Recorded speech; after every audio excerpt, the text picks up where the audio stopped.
Chris Wilson. Good morning to both of you. Good morning. So let's start with Hillary because for his part, Karl Rove tried to set the record straight on Fox. Let me play that. No, I didn't say she had brain damage. She had a serious health episode. My point was that Hillary Clinton wants to run for president, but she would not be human if this didn't enter in as a consideration. And my other point is this will be an issue in the 2016 races, whether she likes it or not. Zerlina, are health questions fair game? Certainly health questions are fair game, but Karl Rove here he knows exactly what he's doing, and this is textbook Karl Rove. He's been divorced from reality for a while now. We all got to witness it on 2012's election night when he had the implosion on live television, and so he knows exactly what he's doing. He's trying to bring up her health as an issue, and I don't think it's going to work because the Republican Party has a problem. They first said she was faking the entire health issue because she didn't want to testify about Benghazi, but now it's very serious and she might have brain damage. Pick a side. Chris, Maggie Paperman in Politico does point out that if Karl Rove was trying to spark a discussion about Hillary Clinton's health and about her age, mission accomplished.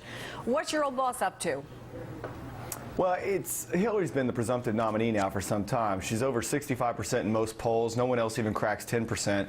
And she's basically gotten the entire Obama presidency. She's gotten a free ride because she's been the nation's top diplomat, and you don't say bad things about that person. And so now that she is moving into this role as a candidate and will be for the next 3 years, you're going to start to see more issues like this come up. And you're going to see her health is going to be addressed as an issue in the same way it was for Bob Dole when he ran in 1996, the same way it was for John McCain when he ran in 2008. As you reach a certain age, the American people have a right to know, as they did again with McCain and Dole, and even going back to Reagan in 1980, what sort of condition you're in. We know she had to take a leave of absence from being Secretary of State, take some time off after she had her fall. We don't know how serious that was, and I think those are the kind of things that are issues. And I also think we have to take Rove at his word. If he says he didn't say she had brain damage, it sort of strikes me as a little bit strange that we keep addressing it as if he did say it or if somehow that was implied. You're laughing, Zerlina. Well, I'm laughing because I think that this is completely disingenuous. Karl Rove is a professional political operative. He knows exactly what he was doing. He was trying to float the idea that she had some sort of mental incapacity.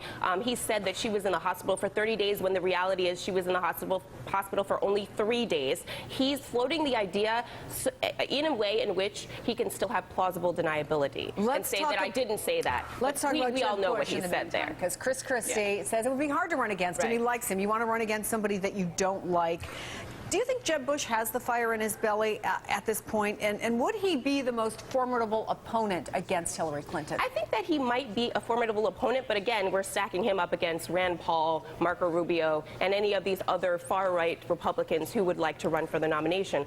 I don't think, though, that the American people will buy the idea that Jeb Bush will save us from the damaged economy that his brother created, right? He's not the savior that's going to ride in on the white horse and fix the problems that his own family created in the country. And so I don't think that, the Republican establishment really wants him because Christie has imploded, but I just don't think the base is going to go with him. Chris, I think I heard you laughing now. Look. I did. I love that how many years after Bush has left the White House that you're still going to try and blame problems in this country. Because he created them. Well, let me ask you about Jeb Bush, because money talks. And well-heeled Republican donors, establishment donors, have been a lot more vocal about Jeb Bush, wanting him to make a run. We saw him hobnobbing with Republican movers and shakers here in New York on Monday. Do you think, Chris, that the real outstanding issue here is fire in his belly, or is it whether or not his family has the stomach for it? Because it doesn't look like money is going to be the problem. Right. I think it's both, Chris. You called it exactly right. One, he's got to make the decision internally about whether or not he wants to do it. And then second, he's got to go to his family and make sure that they're on board, because there's nothing worse in running for office. I can say working with candidates on a daily basis. If you got a candidate whose spouse is not on board or whose parents aren't on board, and his parents are fairly important, and that's been obvious over the years, I mean, that makes for a very difficult campaign. It makes it difficult to get up every day. It makes it difficult to go to be around your family and talk to them and seek advice from them. So I think it's a two-step process that you sort of laid out perfectly. First, decide internally. Second, go to your family and say, I want to do this. What do you think? And then if both those two boxes get checked, then yeah, he jumps in and he would be a formidable candidate. Chris Wilson, Zerlina Maxwell, great talking to both of you. Thanks. Thank you. Thank you. Now, in case you missed it, today's tweet of the day comes from NASA. Soyuz landed at 9:58 p.m. Eastern in Kazakhstan. All 3 crew members are safe and adjusting to gravity. Check the pic they posted online of the Soyuz coming back to Earth via parachute from the International Space Station. Very cool. Need a little me time? Harness the rich, indulgent power of my new cocoa peanuts. She asked me, where am I going? I said, going to take myself out on a date. That's what's up. A new way to harness